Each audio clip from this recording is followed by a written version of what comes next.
Dengan mempelajari Sirah Nabawiyah, maka makin menambah kecintaan kepadanya. Semoga yang subscribe juga dimudahkan jalannya menuju surga.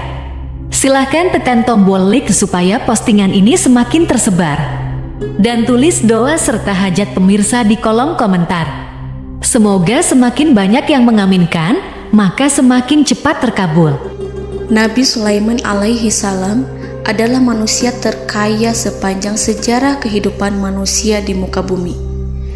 Dalam beberapa kitab suci seperti Al-Quran, Alkitab, dan Injil, Nabi Sulaiman alaihi salam dijelaskan sebagai manusia terkaya yang pernah hidup di muka bumi. Tidak ada satupun manusia yang bisa mengalahkan total kekayaannya hingga hari kiamat tiba. Para arkeolog telah menemukan situs peninggalan sejarah Islam yang mengungkap total kekayaan Nabi Sulaiman alaihi salam.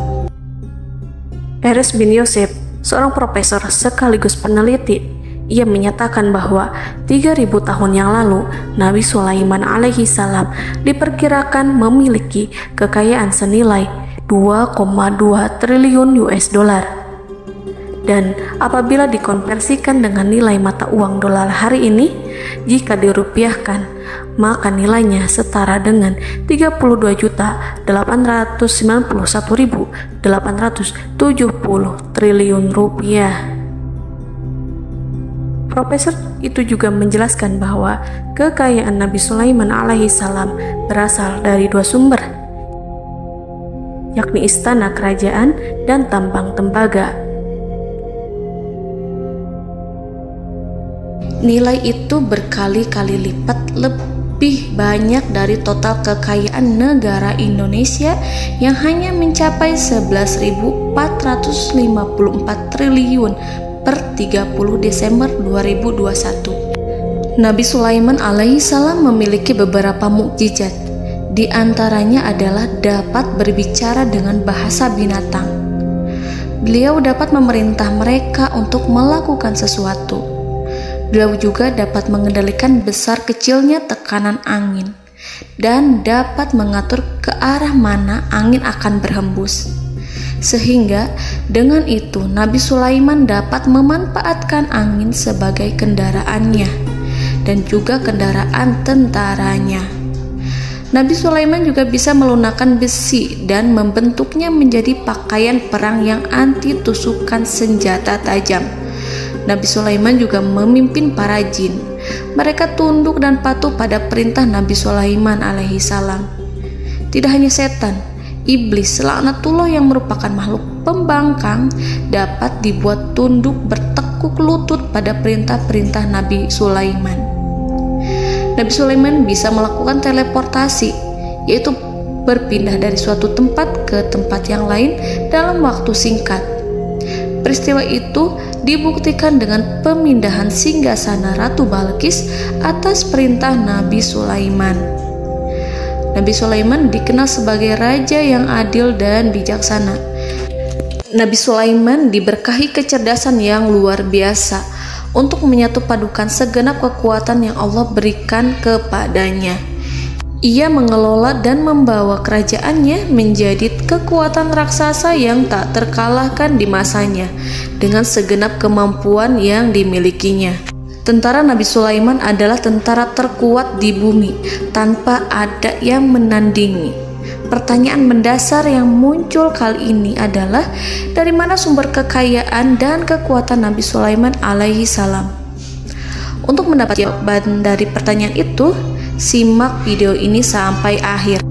Sebelum itu, mari bantu channel ini terus berkembang dengan cara subscribe dan nyalakan tanda loncengnya. Berikan komentar yang positif dan berikan like serta share video ini. Bismillahirrahmanirrahim. Sungguh kami benar-benar telah menganugerahkan ilmu kepada Daud dan Sulaiman. Keduanya berkata, segala puji bagi Allah yang melebihkan kami dari kebanyakan hamba-hambanya yang mukmin.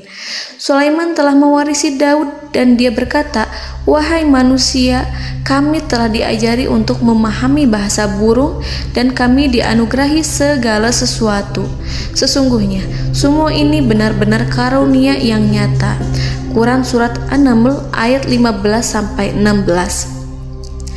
Saudara-saudaraku yang dirahmati Allah, pada ayat di atas disebutkan bahwa Sulaiman telah mewarisi Daud.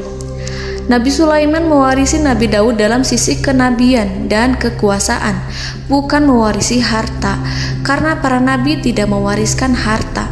Sebab sepeninggalan mereka, harta para nabi menjadi sedekah bagi orang-orang yang ada di sekitarnya, yaitu orang-orang fakir dan orang-orang yang membutuhkan. Dan harta para nabi tidak dikhususkan bagi kalangan keluarganya. Rasulullah Shallallahu Alaihi Wasallam bersabda, "Kami para nabi tidak mewariskan." Nabi Sulaiman mewarisi kenabian dari Nabi Daud. Ini adalah hal yang jelas. Allah telah memilihnya sebagai nabi dari Bani Israel. Begitu juga Allah telah memberinya kekuasaan kerajaan sehingga ia menjadi pemimpin Bani Israel. Barangkali sesuatu yang paling penting yang diwarisi oleh Nabi Sulaiman dari Nabi Daud adalah tradisi militer. Kemajuan militer yang dahsyat telah berpindah kepada Nabi Sulaiman.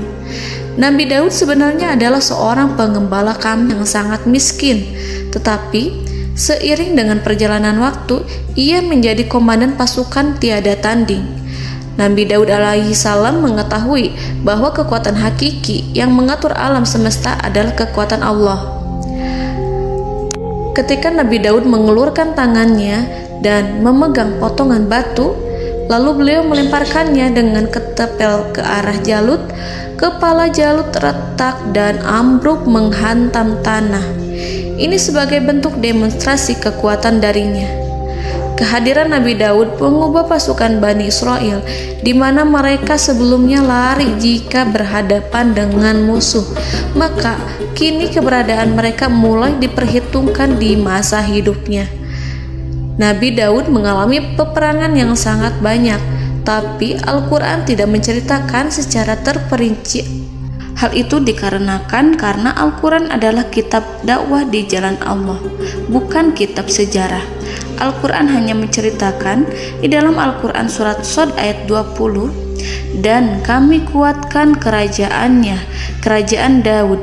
Ayat tersebut berarti bahwa Nabi Daud belum terkalahkan dalam peperangan yang diikutinya. Di samping dukungan yang Allah berikan kepadanya, juga pasukan dan rakyatnya, di mana mereka adalah orang-orang yang bertauhid, menyerahkan diri kepada Allah. Allah Subhanahu wa Ta'ala mengajarkan kepada Nabi Daud hal-hal yang menjadikan pasukannya memiliki keistimewaan yang dengannya mereka dapat mengalahkan pasukan-pasukan lain, pasukan-pasukan besar yang ada di bumi pada saat itu. Allah Subhanahu wa Ta'ala berfirman dalam surat Saba ayat 10, "Dan kami telah melunakkan besi untuknya." Baju besi mungkin akan menjadi masalah dalam benak kita. Ketika orang-orang yang berperang, baju besi cukup mengganggu gerakan mereka. Kita bisa membayangkan ketika ada dua orang berperang, salah satu dapat bergerak bebas, sementara yang lainnya tidak leluasa bergerak karena tertahan dengan pakaiannya. Namun, dengan kekuasaan Allah, Nabi Daud dapat melunakkan besi dan membuat baju besi yang ringan, yang mudah untuk digunakan. Ini adalah kemajuan penting yang Allah berikan kepada Nabi Daud dan tentaranya. Kemajuan itu kemudian diajarkan, diwariskan dan dimiliki oleh Nabi Sulaiman alaihi salam. Nabi Sulaiman memiliki pasukan dahsyat yang melebihi pasukan manapun di bumi saat itu, atau bahkan mungkin saat ini. Bahkan Allah menambahkan karunia-Nya kepada Nabi Sulaiman yang disebutkan dalam Al-Quran surat An-Naml ayat 16. Dan Sulaiman telah mewarisi Daud, dan dia berkata, "Wahai manusia, kami telah diberi pengertian tentang suara burung, dan kami diberi segala sesuatu. Sesungguhnya ini benar-benar suatu karunia yang nyata." Saudara-saudaraku yang dirahmati Allah, pada suatu hari Nabi Sulaiman alaihi salam menengadahkan tangannya dan berdoa kepada Allah Subhanahu wa ta'ala. Antara hati Nabi dan Allah tidak ada penghalang, tidak ada jarak, tidak ada sekatan waktu, tidak ada satupun dari para nabi yang berdoa kepada Allah kecuali doanya pasti dikabulkan. Doa Nabi Sulaiman alaihi salam direkam dalam Al-Quran surat Shad ayat 35. Nabi Sulaiman berkata, "Ya Tuhanku, ampunilah aku, anugerahkanlah kepadaku kerajaan yang tidak dimiliki oleh seorang pun sesudahku." Nabi Sulaiman menginginkan dari Allah sesuatu kerajaan yang belum pernah diperoleh oleh siapapun setelahnya. Allah Subhanahu wa ta'ala mengabulkan doa Nabi Sulaiman dan memberinya kerajaan tersebut. Nabi Sulaiman mewarisi kekuasaan, kenabian, hikmah ilmu dari Nabi Daud alaihi salam. Orang-orang menyebut Nabi Sulaiman Al-Hakim, Sulaiman yang bijaksana. Kebijaksanaan Nabi Sulaiman tidak terbatas pada keadilannya di tengah-tengah manusia dan juga kasih sayangnya kepada mereka. Namun, kebijaksanaan Nabi Sulaiman juga berlaku di kalangan burung dan binatang lainnya. Nabi Daud juga mengenal bahasa burung, tetapi Nabi Sulaiman dapat berbicara dengan bahasa burung. Bahkan, ia dapat menggantikannya sebagai pembantunya. Ketika Nabi Daud bertasbih di gunung, burung-burung serta binatang buas ikut bertasbih bersamanya. Bahkan angin pun berhenti untuk mendengarkan tasbih itu. Sedangkan Nabi Sulaiman alaihi salam, Allah Subhanahu wa ta'ala memberinya karunia lebih dari itu, di mana binatang-binatang buas tunduk padanya, begitu juga angin dan burung. Saudara-saudaraku yang dirahmati Allah, Nabi Sulaiman alaihi salam mampu mendengarkan bisikan semut yang berbicara kepada sesama mereka. Bahkan ia mampu memerintahkan semut tersebut sehingga semut itu menjadi taat pada perintahnya. Pasukan Nabi Sulaiman memiliki kekuatan yang sangat dahsyat. Belum pernah ada di dunia ini satu pasukan pun yang memiliki kekuatan seperti itu. Kekuatan Nabi Sulaiman berasal dari beberapa kombinasi yang sangat mengagumkan, sehingga karenanya ia tidak dapat tertandingi. Kekuatan itu terdiri dari manusia, binatang-binatang, jin, dan lain sebagainya. Kita mengetahui bahwa jin adalah makhluk Allah dan manusia tidak mampu melihatnya atau menghadirkannya atau meminta pertolongan kepadanya. Sedangkan Nabi Sulaiman telah diberi Allah suatu kemampuan untuk menundukkan jin, memperkerjakan mereka sebagai tentara di tengah-tengah peperangan. Bahkan ia mampu menjadikan mereka sebagai pekerja-pekerja kasar di kerajaannya saat tidak ada peperangan. Oleh sebab itu, ketika ada pasukan lain yang mencoba melawan pasukan Nabi Sulaiman, mustahil mereka akan mendapatkan kemenangan. Bahkan pasukan Nabi Sulaiman diperkuat oleh pasukan burung. Burung di pasukan Nabi Sulaiman memerankan tugas penting, yaitu menjadi agen intelijen.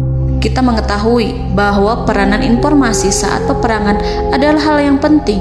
Dari informasi tersebut, pasukan dapat mengetahui keadaan lawannya.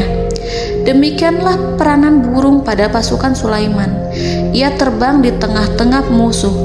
Kemudian, ia kembali kepada Nabi Sulaiman untuk menyampaikan berita tentang keadaan lawannya. Di samping jin dan burung, Allah juga menundukkan angin untuk Nabi Sulaiman. Nabi Sulaiman dapat memerintahkan angin dan ia mampu untuk menaiki angin tersebut. Dalam Al-Quran surat Shad ayat 36-40, Allah Subhanahu wa ta'ala berfirman, "Kami tundukkan kepada angin yang berhembus dengan baik menurut kemana saja yang dikehendaki Sulaiman. Dan kami tundukkan pula kepadanya setan-setan, semuanya ahli bangunan dan penyelam, dan setan yang lain yang terikat dalam belenggu. Inilah anugerah kami, maka berikanlah kepada orang lain atau tahanlah untuk dirimu tanpa perhitungan, dan sesungguhnya dia mempunyai kedudukan yang dekat pada sisi kami dan tempat kembali yang baik." Saudara-saudaraku yang dirahmati Allah, Allah Subhanahu wa Ta'ala juga memberikan kemampuan yang tak seorang pun dari para nabi mendapatkannya, yaitu kemampuan untuk memerintah setan. Setan adalah salah satu bagian dari jin.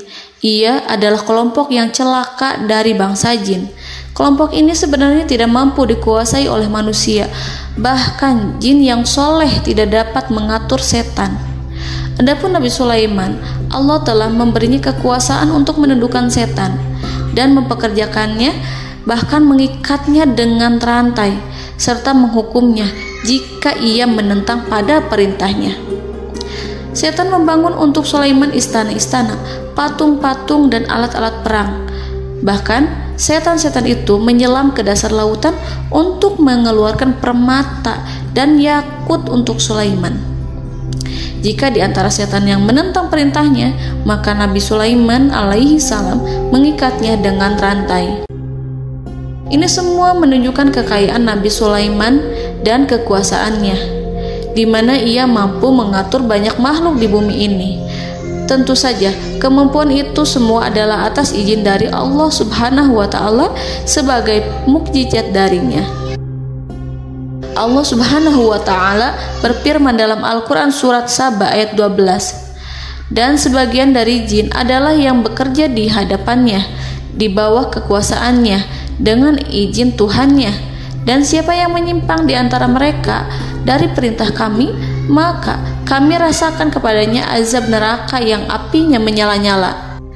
Para jin itu membuat untuk Sulaiman apa yang dikehendakinya, dari gedung-gedung yang tinggi, patung-patung, dan piring-piring yang besarnya seperti kolam, atau periuk yang tetap berada di atas tungku.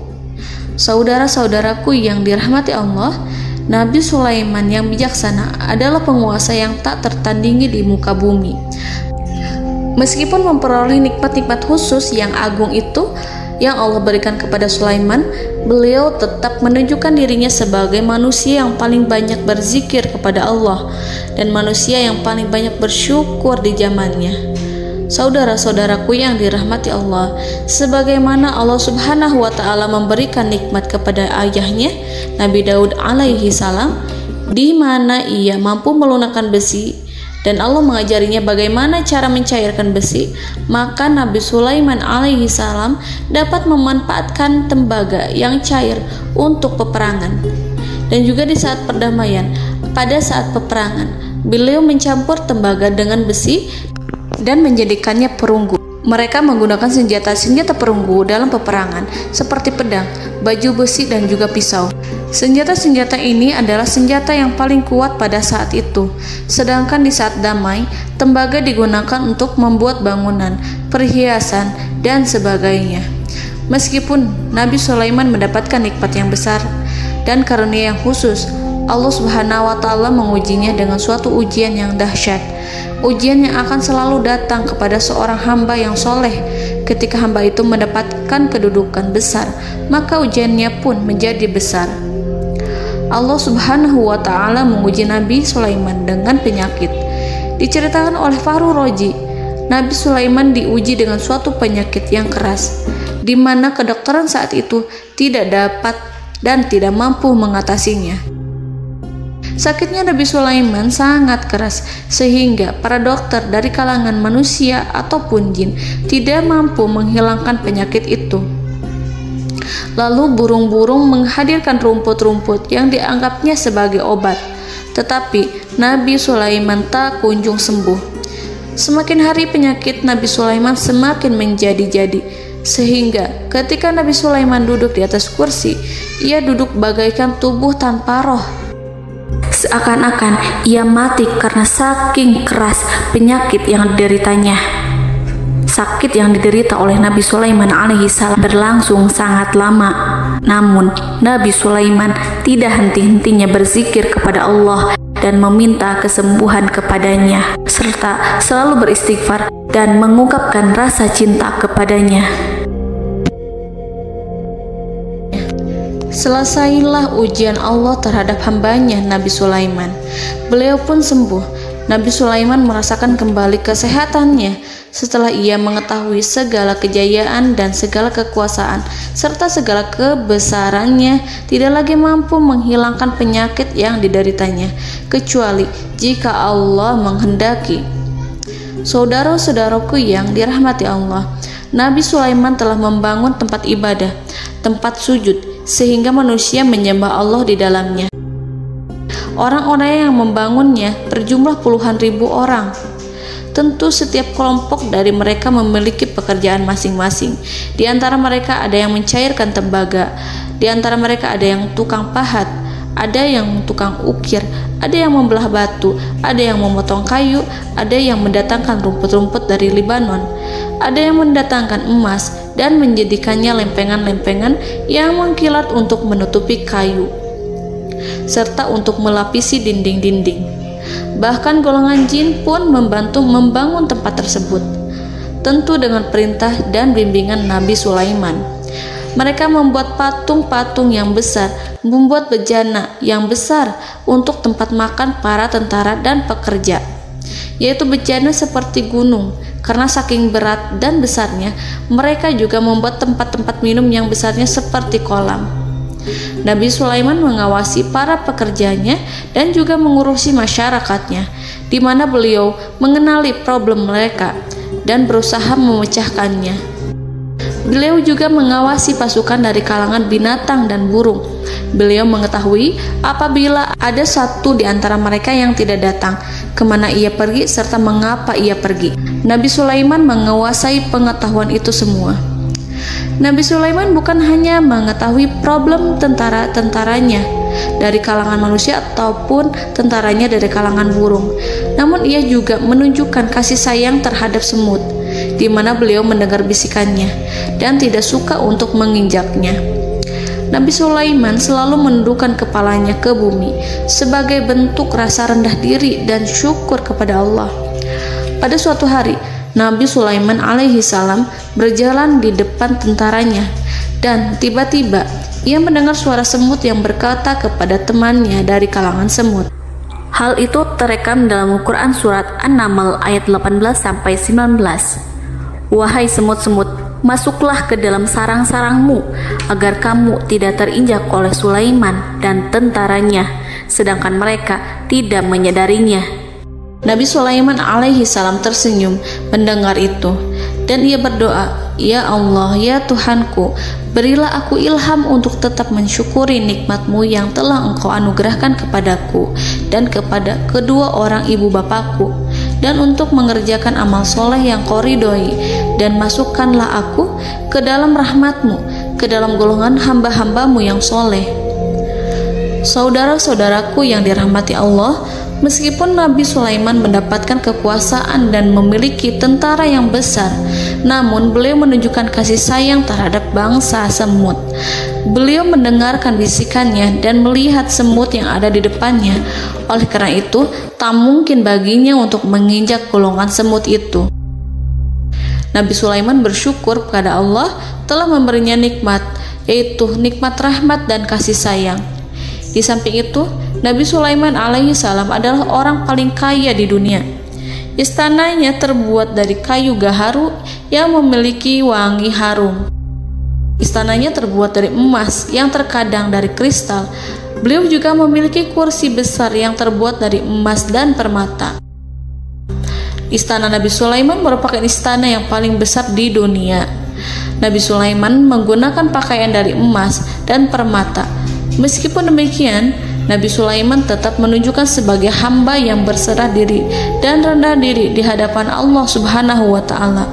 Nabi Sulaiman yang merendahkan diri di hadapan Allah, ia selalu sujud kepada Allah, sebagaimana ayahnya yang selalu bertasbih pada Allah. Nabi Sulaiman selalu melantunkan lagu-lagu cinta ilahi dan hanya memuji Allah Subhanahu wa Ta'ala. Pada suatu hari, Nabi Sulaiman alaihi salam mengeluarkan perintah kepada pasukannya untuk bersiap-siap. Kemudian, Nabi Sulaiman keluar dan memeriksa pasukannya satu demi satu. Kelompok yang pertama adalah kelompok manusia. Nabi Sulaiman memperhatikan kesiapan mereka. Lalu Nabi Sulaiman mengeluarkan perintah-perintah kepada mereka.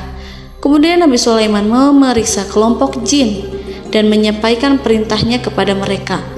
Beliau memenjarakan jin yang tampak bermalas-malasan saat bekerja. Lalu beliau memeriksa binatang dan berkata kepada mereka, apakah mereka sudah makan dengan baik? Apakah mereka tidur dengan nyenyak?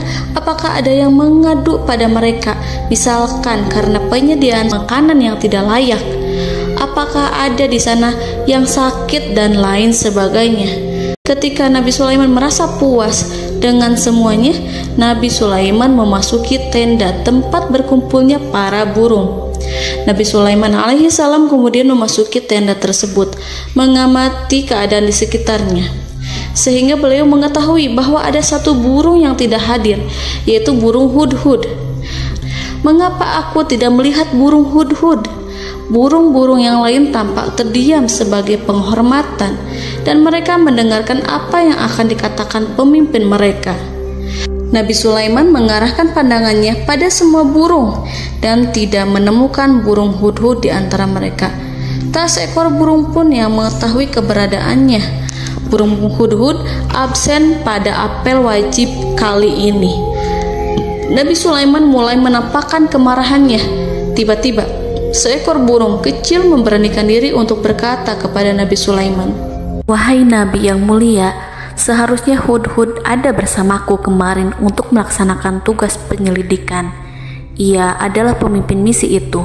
Namun, burung hudhud belum datang. Oleh karena itu, aku tidak pergi bersamanya." Burung itu tampak gemetar. Nabi Sulaiman mengetahui bahwa hudhud tidak hadir dan tak seorang pun mengetahui kemana ia pergi. Burung hudhud pergi tanpa izin terlebih dahulu. Dalam keadaan marah, Nabi Sulaiman berkata, "Sungguh aku benar-benar akan mengazabnya dengan azab yang sangat keras atau benar-benar menyembelihnya, kecuali jika ia benar-benar datang kepadaku dengan alasan yang jelas." Kawanan burung-burung mengetahui bahwa Nabi Sulaiman sedang marah dan telah menetapkan untuk menyiksa burung hudhud atau menyembelihnya atau justru memaafkannya dengan syarat ia datang dengan membawa alasan yang dapat menyelamatkannya, atau dengan kata lain, burung hudhud dapat memastikan bahwa ia melaksanakan tugas yang penting. Nabi Sulaiman menunjukkan kemarahan yang besar sehingga siapapun akan merasa takut kepada Nabi Sulaiman yang marah. Nabi Sulaiman kemudian pergi dari tempat burung tersebut. Nabi Sulaiman masih memikirkan keadaan burung hudhud. Seharusnya burung hudhud menjadi bagian penting dari badan intelijen. Apakah ia pergi untuk menyingkap suatu, atau apakah ia pergi hanya untuk bermain-main? Nabi Sulaiman telah memperhatikan dan mengetahui bahwa burung hudhud adalah seekor burung yang cerdik dan juga fasih berbicara. Terkadang Nabi Sulaiman mendapati burung hudhud sedang bermain-main dan menunda-nunda pekerjaannya. Namun ketika Nabi Sulaiman melihatnya, burung hudhud memahami bahwa perbuatannya tidak benar. Oleh karena itu, ia tidak boleh menyampur adukan antara waktu serius dan waktu bermain. Tidak lama setelah itu, burung hudhud tiba di tempat para burung. Burung-burung yang lain berkata kepadanya, "Wahai hudhud, pergilah engkau ke tempat Nabi Sulaiman. Jika ia mengetahui bahwa engkau telah sampai, jiwamu benar-benar terancam." Mendengar itu, burung hudhud segera beranjak. Ia terbang menemui Nabi Sulaiman. Pada waktu itu, Nabi Sulaiman sedang duduk bersama tentaranya yang lain. Burung hudhud berdiri. Ia telah merencanakan untuk memulai pembicaraan dengan Nabi Sulaiman sebelum Nabi Sulaiman bertanya kepadanya kemana dia pergi. Ini sebagai bukti bahwa hudhud telah melaksanakan suatu tugas yang penting. Dalam Al-Quran Surat An-Naml ayat 22, burung hudhud berbicara, "Aku telah mengetahui sesuatu yang kamu belum mengetahuinya, dan kubawa kepadamu dari negeri Saba suatu berita penting yang diyakini seakan-akan burung hudhud hendak berkata, 'Aku adalah hudhud yang miskin, tapi aku mengetahui apa yang tidak engkau ketahui, dan aku telah datang kepadamu dari kerajaan Saba dengan membawa berita yang sangat penting.'" Nabi Sulaiman tampak terdiam menunggu hudhud menyelesaikan kisahnya. Dalam surat An-Naml ayat 23-24, burung hudhud berkata, Sesungguhnya aku menjumpai seorang wanita yang memerintah mereka. Dia dianugerahi segala sesuatu serta mempunyai singgasana yang besar. Aku mendapati dia dan kaumnya menyembah matahari selain Allah.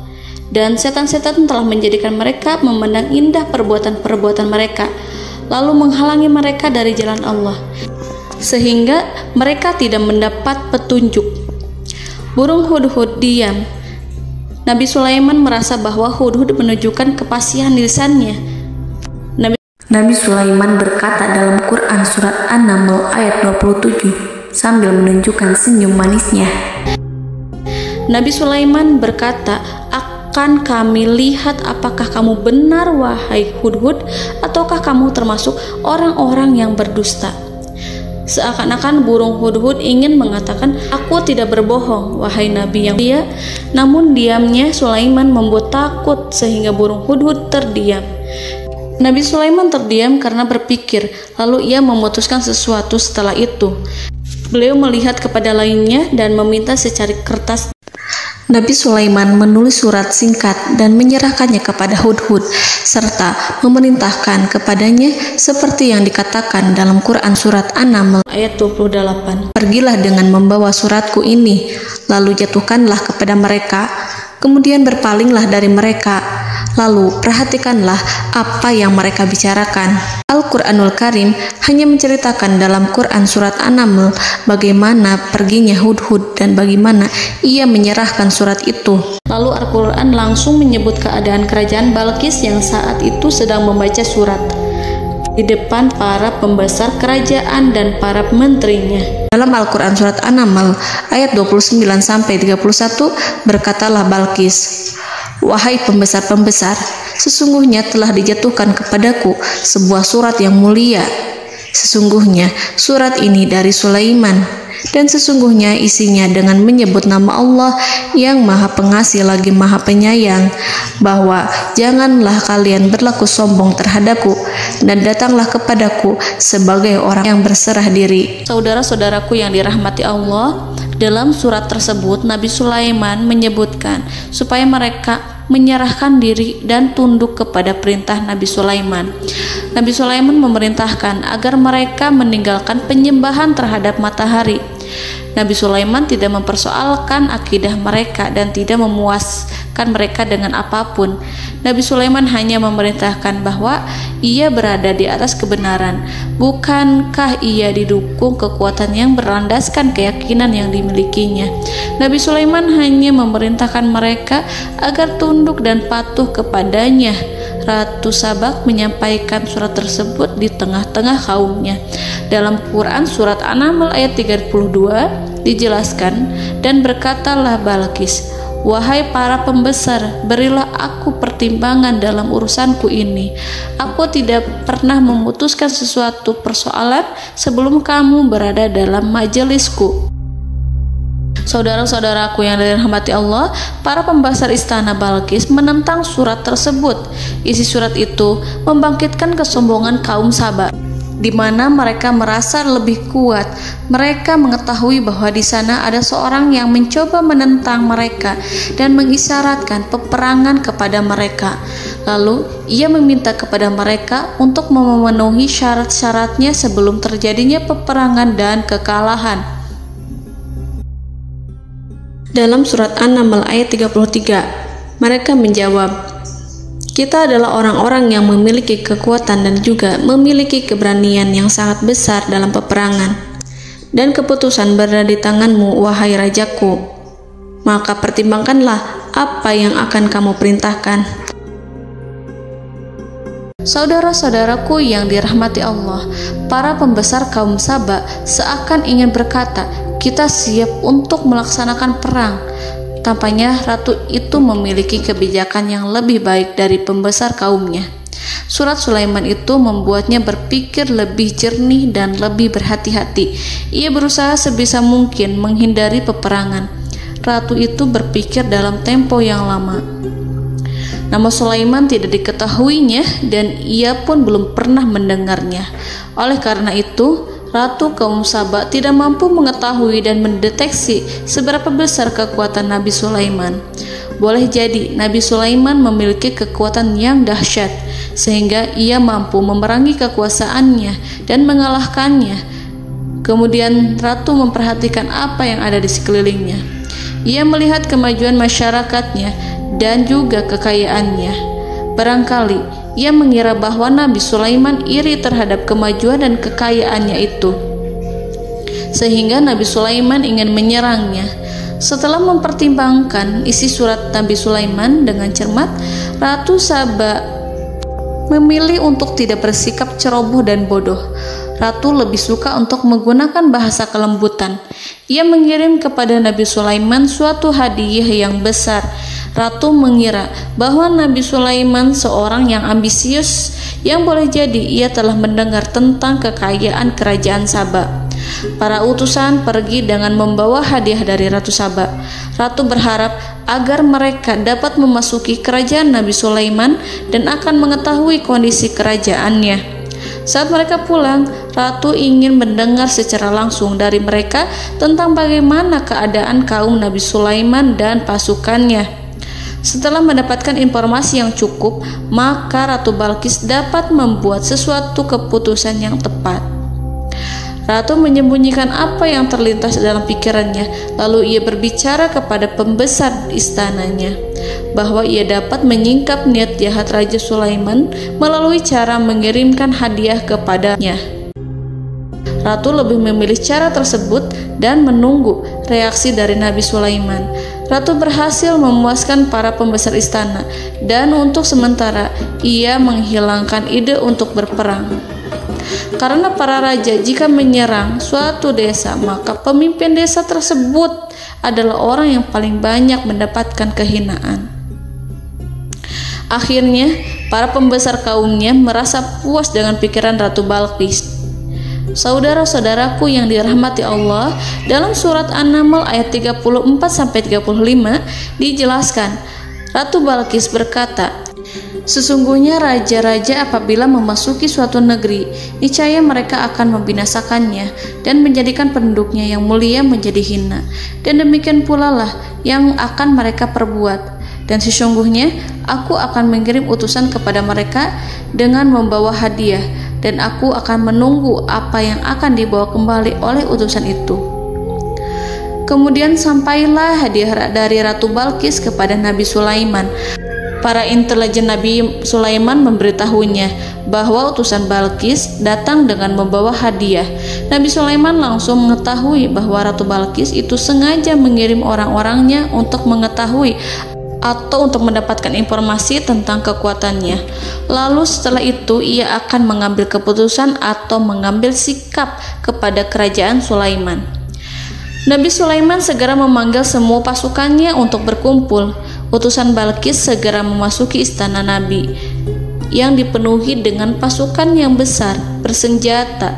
Melihat itu, utusan Ratu Balqis tercengang dan terkejut ketika mereka melihat kekayaan yang mereka bawa tidak ada apa-apanya dibandingkan dengan kerajaan Nabi Sulaiman. Hadiah mereka tampak tidak berarti.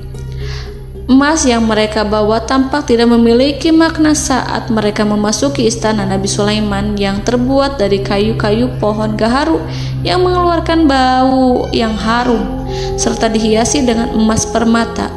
Para utusan Ratu Balqis berdiri bersama Nabi Sulaiman dan menyaksikan bagaimana Nabi Sulaiman mengendalikan pasukannya.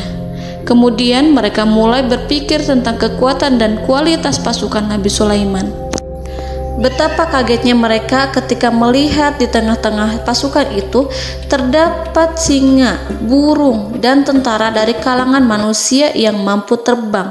Mereka pun sadar bahwa mereka di hadapan pasukan yang tiada tandingannya. Selesailah demonstrasi pasukan Nabi Sulaiman.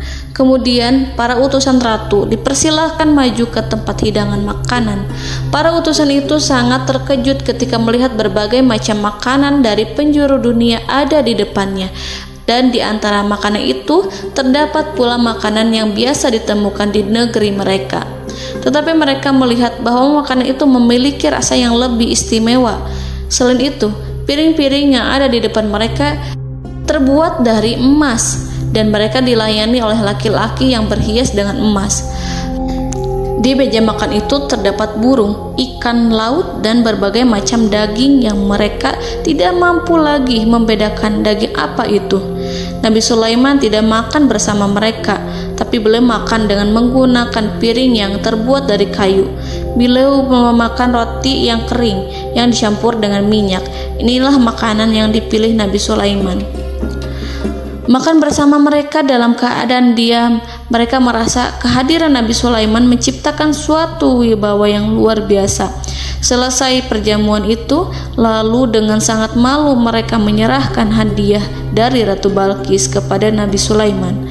Hadiah itu berupa emas yang bagi mereka hadiah itu sangat bernilai tinggi. Tapi di sini hadiah itu tampak kecil di hadapan kekayaan Nabi Sulaiman yang sangat mengagumkan. Nabi Sulaiman memperhatikan hadiah dari Ratu Balqis itu dan berkata dalam Quran surat An-Naml ayat 36, "Maka apa yang diberikan Allah kepadaku lebih baik daripada apa yang diberikannya kepadamu, tetapi kamu merasa bangga dengan hadiahmu." Saudara-saudaraku, Raja Sulaiman menyingkap dengan kata-katanya yang singkat itu penolakannya terhadap hadiah mereka. Ia memberitahu utusan itu bahwa ia tidak menerima hadiah tersebut. Ia tidak merasa puas dengan hadiah itu. Yang membuatnya puas hanyalah, janganlah kalian berlaku sombong terhadapku dan datanglah kepadaku sebagai orang-orang yang berserah diri. Lalu Nabi Sulaiman berkata kepada mereka dengan pelan. Hal itu diabadikan dalam Al-Quran surat An-Naml ayat 37. "Kembalilah kepada mereka, sungguh kami akan mendatangi mereka dengan bala tentara yang mereka tidak kuasa melawannya.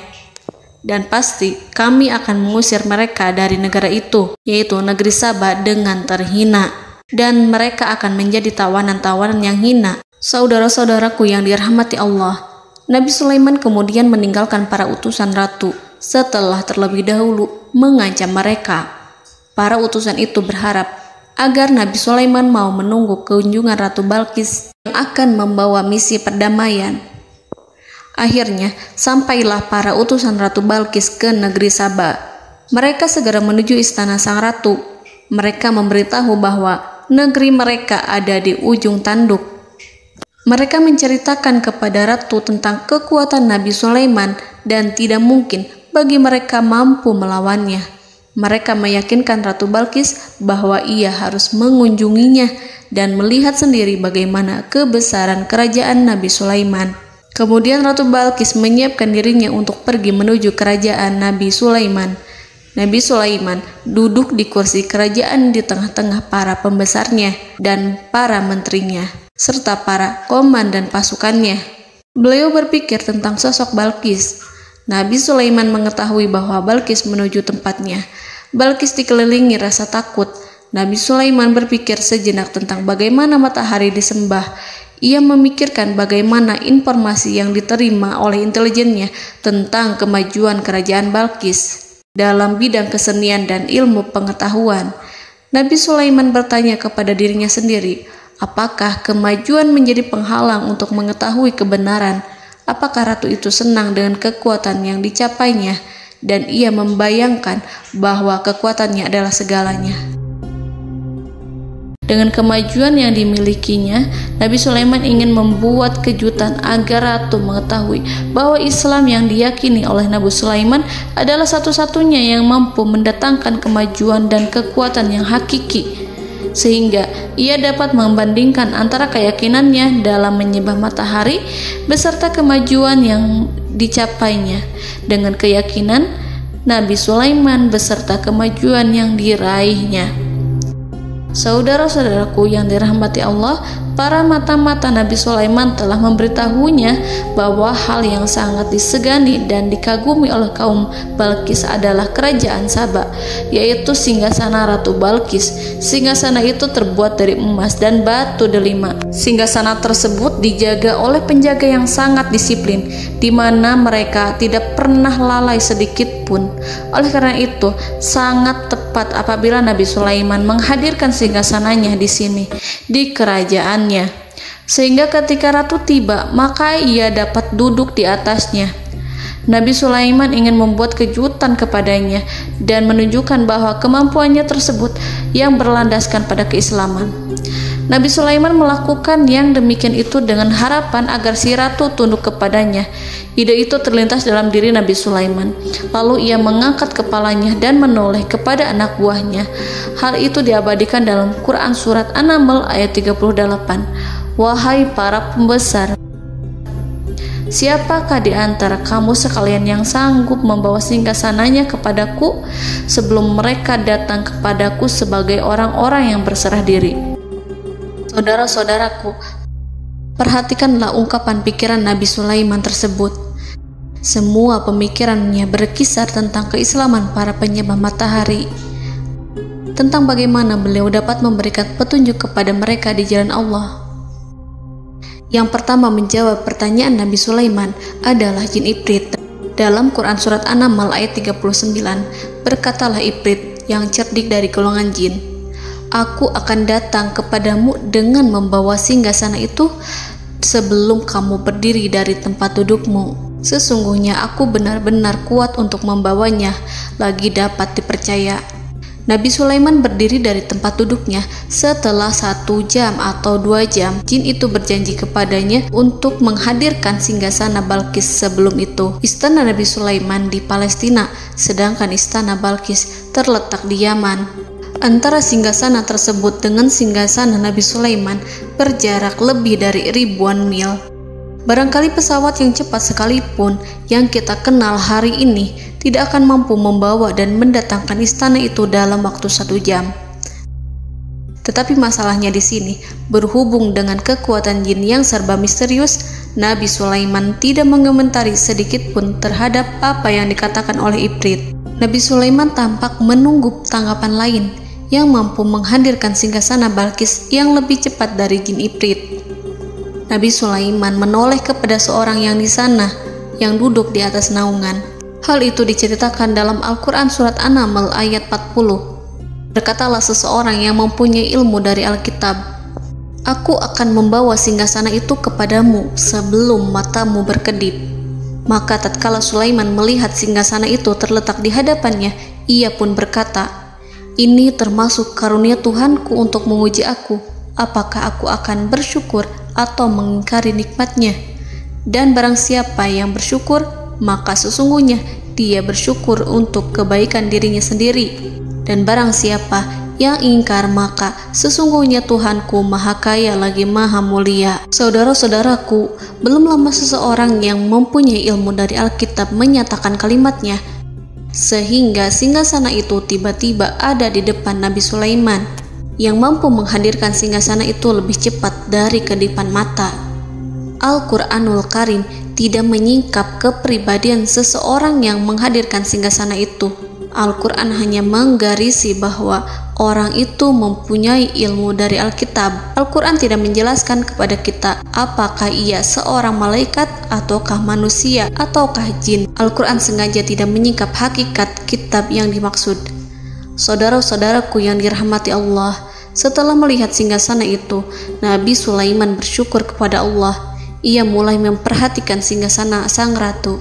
Singgasana tersebut merupakan simbol pembangunan dan juga kemajuan, tetapi tampaknya ia hanya sesuatu yang biasa saja jika dibandingkan dengan kekuasaan dan kebesaran ciptaan yang dibuat oleh manusia dan jin di kalangan istana Nabi Sulaiman. Nabi Sulaiman memikirkan dalam tempo yang sangat lama singgasana Ratu Balkis itu. Kemudian beliau memerintahkan agar singgasana itu diperbaiki, sehingga saat Ratu Balkis datang, dia akan mengujinya. Apakah Ratu Balkis dapat mengenali singgasananya ataukah tidak? Dalam Al-Quran Surat An-Naml ayat 41, Nabi Sulaiman berkata, "Ubahlah baginya singgasananya, maka kita akan melihat apakah dia mengenal ataukah dia termasuk orang-orang yang tidak mengenalnya." Saudara-saudaraku yang dirahmati Allah, Nabi Sulaiman memerintahkan agar dibangun istana yang akan digunakan untuk menyambut Ratu Balkis. Nabi Sulaiman memilih tempat di laut, dan ia memerintahkan agar dibangun suatu istana di mana sebagian besarnya terdiri dari air laut. Nabi Sulaiman memerintahkan agar lantainya itu terbuat dari kaca yang tebal dan kuat, sehingga orang-orang yang berjalan di atas istana itu akan dapat melihat di bawahnya ada ikan-ikan berwarna-warni yang berenang-renang. Dan mereka akan melihat rumput-rumput laut yang bergerak-gerak. Akhirnya, selesailah pembangunan istana itu. Saking bersihnya kaca lantainya, sehingga tampak di sana tidak ada kaca. Burung hudhud memberitahu Nabi Sulaiman bahwa Balqis telah sampai dekat kerajaannya. Kemudian Ratu Balqis datang. Al-Quran tidak menyebutkan keadaan Nabi Sulaiman saat menyambut Balqis, namun Al-Quran menunjukkan dua sikap Ratu Balqis. Yang pertama, bagaimana sikap Balqis ketika pertama kali melihat singgasananya yang datang mendahuluinya, padahal ia telah meninggalkan pengawalannya untuk tetap setia menjaga singgasananya itu. Keadaan kedua adalah keadaan di depan istana yang dibangun untuk penyambutan Balqis.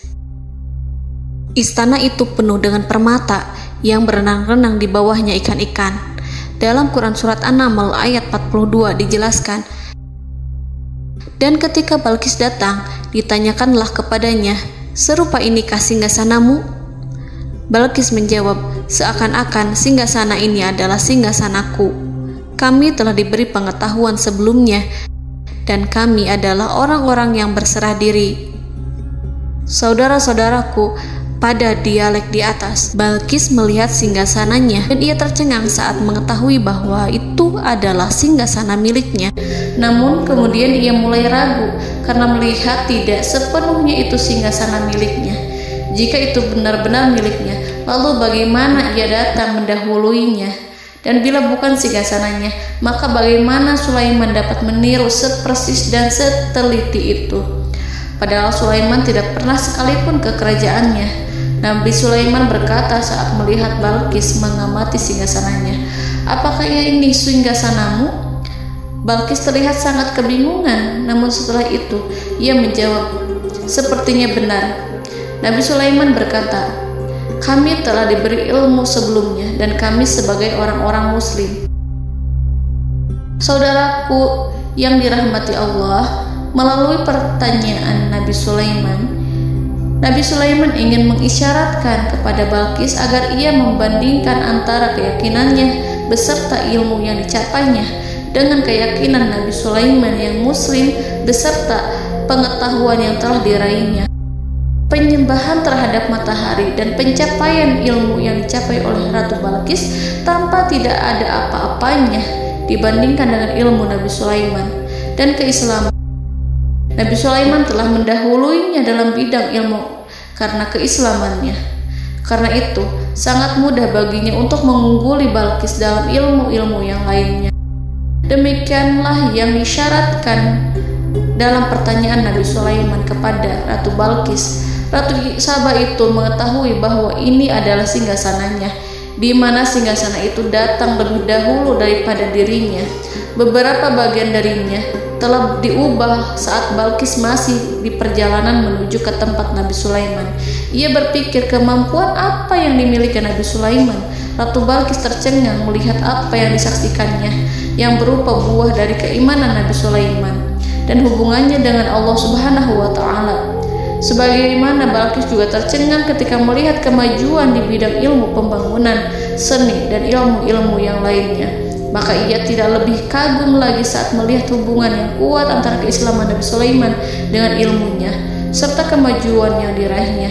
Dalam Al-Quran Surat An-Naml ayat 43 dijelaskan, dan apa yang disembahnya selama ini selain Allah mencegahnya untuk melahirkan keislamannya, karena sesungguhnya ia terdahulu termasuk orang-orang yang kafir. Saudara-saudaraku yang dirahmati Allah, berguncanglah dalam benak Balqis ribuan hal ketika melihat keyakinan kaumnya runtuh di hadapan Nabi Sulaiman. Ia menyadari matahari yang disembahnya hanya merupakan ciptaan Allah, dan Allah lah yang menggerakkannya untuk hamba-hambanya. Lalu terbitlah matahari kebenaran dalam dirinya. Hatinya diterangi oleh cahaya baru yang tidak akan tenggelam seperti tenggelamnya matahari. Masa keislamannya hanya menunggu waktu. Ratu Balqis memilih waktu yang tepat untuk mengumumkan keislamannya. Allah Subhanahu wa Ta'ala berfirman dalam Quran Surat An-Naml ayat 44. Dikatakan kepadanya, masuklah ke dalam istana. Maka tatkala ia melihat lantai istana itu, dikiranya kolam air yang besar dan disingkapnya 2 betisnya. Berkatalah Sulaiman, sesungguhnya ia adalah istana licin yang terbuat dari kaca. Berkatalah Balqis, wahai Tuhanku, sesungguhnya aku telah berbuat zalim terhadap diriku dan aku berserah diri bersama Sulaiman kepada Allah Tuhan semesta alam. Saudara-saudaraku yang dirahmati Allah, dikatakan kepada Balqis, masuklah ke dalam istana. Ketika ia masuk, maka ia tidak menyaksikan adanya kaca, tetapi ia melihat air, sehingga ia mengira akan bersinggungan dengan air. Lalu ia menyingkapkan sedikit bajunya agar bajunya itu tidak basah. Nabi Sulaiman mengingatkannya tanpa melihatnya agar ia tidak khawatir terhadap pakaiannya, karena pakaiannya tidak akan basah sebab di sana tidak ada air. Itu sekedar kaca yang halus, yang saking halusnya sehingga ia tidak tampak. Pada kesempatan itulah Balqis mengumumkan keislamannya yang mengakui kelalimannya, dan ia menyatakan menyerahkan diri kepada Nabi Sulaiman dan kepada Allah Tuhan semesta alam. Lalu kaumnya pun mengikutinya dan mereka memeluk Islam. Balqis menyadari ia berhadapan dengan penguasa yang terbesar di bumi dan Nabi Allah yang mulia. Untuk pertama kalinya, wajah Sulaiman tampak dihiasi dengan senyuman yang menunjukkan kepuasannya sejak Balqis mengunjunginya. Demikianlah Nabi Sulaiman mewujudkan kejayaannya yang hakiki dan menyebarkan cahaya Islam di muka bumi. Saudara-saudaraku, Al-Quran tidak menyebutkan kisah Balqis setelah keislamannya. Para ahli tafsir mengatakan bahwa ia menikah dengan Nabi Sulaiman. Selain itu, ada yang mengatakan bahwa ia menikah dengan salah satu orang dekat Nabi Sulaiman. Ada juga yang mengatakan bahwa sebagian Raja Habasyah adalah keturunan dari buah perkawinan ini. Wallahu a'lam bishawab. Saudara-saudaraku yang dirahmati Allah, Nabi Sulaiman hidup di tengah-tengah kejayaan dan kemuliaan di bumi. Kemudian Allah menetapkan kematian untuknya, sebagaimana kehidupan Sulaiman berada di puncak kemuliaan dan kejayaan yang penuh dengan keajaiban yang luar biasa, maka kematiannya pun merupakan tanda-tanda kebesaran Allah yang penuh dengan keajaiban. Demikianlah bahwa kematiannya sesuai dengan kehidupannya, sesuai dengan kejayaannya. Allah berfirman tentang kematian Sulaiman di dalam Al-Quran Surat Saba ayat 14. Maka tatkala kami telah menetapkan kematian Nabi Sulaiman, tidak ada yang menunjukkan kepada mereka kematiannya itu kecuali rayap yang memakan tongkatnya.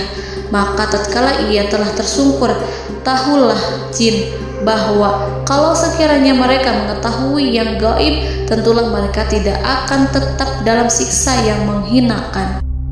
Saudara-saudaraku, kemampuan Nabi Sulaiman untuk menundukkan jin dan mempekerjakan mereka serta hubungan mereka dengan semua itu menimbulkan fitnah di tengah-tengah manusia dalam hal tertentu. Kematian Nabi Sulaiman merupakan batasan jawaban terhadap fitnah ini. Kami tidak mengetahui siapa yang mengklaim bahwa jin mengetahui hal yang gaib. Apakah itu setan yang terkutuk, atau jin yang bodoh, atau manusia yang tertipu?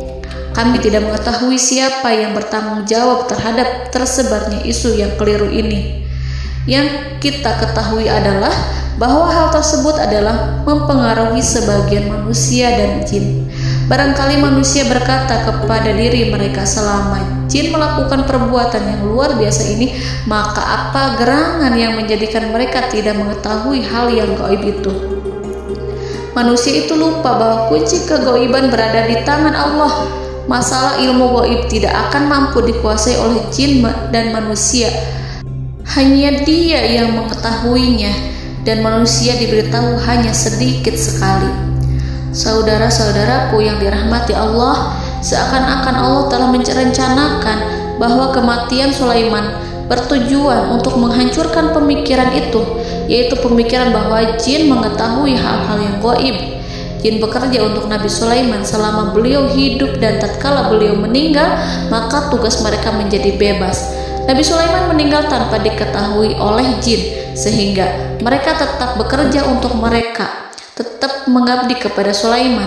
Seandainya mereka mengetahui hal yang gaib, niscaya mereka tidak akan meneruskan pekerjaan mereka. Saudara-saudaraku, pada suatu hari Nabi Sulaiman memasuki mihrabnya untuk itikaf ibadah dan beribadah kepada Allah. Tak seorang pun yang berani mengganggu khalwatnya. Mihrab Sulaiman terletak di puncak gunung dan dindingnya terbuat dari permata. Pada suatu hari, Nabi Sulaiman duduk bersandar pada tongkatnya dan ia tampak tenggelam dalam tafakur. Beliau berzikir pada Allah hingga rasa kantuk menguasainya. Lalu setelah itu malaikat maut menemuinya. Nabi Sulaiman pun meninggal. Beliau bersandar kepada tongkatnya. Jin melihatnya dan mengira bahwa beliau sedang sholat, sehingga mereka pun terus melanjutkan pekerjaannya. Berlalulah hari demi hari yang panjang. Datanglah rayap, yaitu semut kecil yang memakan kayu. Hewan itu mulai memakan tongkat Nabi Sulaiman. Rayap itu tampak lapar. Sebagian dari tongkat Nabi Sulaiman dimakan beberapa hari oleh rayap itu. Ketika yang dimakannya semakin bertambah, maka tongkat itu pun menjadi rusak dan kemudian jatuh dari tangan Nabi Sulaiman alaihi salam. Tubuh mulia itu kehilangan keseimbangan dan kemudian jatuh terhempas di bumi. Tatkala tubuh suci itu tersungkur, maka manusia segera menuju ke arahnya. Mereka menyadari dan mengetahui bahwa Nabi Sulaiman telah meninggal dalam waktu yang lama. Jin menyadari bahwa mereka tidak mengetahui hal yang gaib, dan manusia pun mengetahui hakikat ini. Seandainya jin mengetahui hal yang gaib, niscaya ia tidak akan meneruskan siksa yang hina. Mereka tidak akan bekerja kepada Sulaiman. Demikianlah Nabi Sulaiman alaihi salam meninggal dalam keadaan duduk dan sholat di mihrabnya. Lalu berita itu tersebar bagaikan api di bumi. Manusia, burung, dan binatang buas mengantarkan jenazah Nabi Sulaiman. Sekawanan burung tampak sedih dan menangis. Semua makhluk bersedih. Akhirnya tak seorang pun mengetahui bahasa burung di bumi. Meninggallah seorang yang memahami pembicaraan burung, binatang-binatang, jin, dan lain sebagainya. Burung-burung itu berkata, betapa beratnya kehidupan di tengah orang-orang yang tidak mengetahui pembicaraan kita. Allahu a'lam.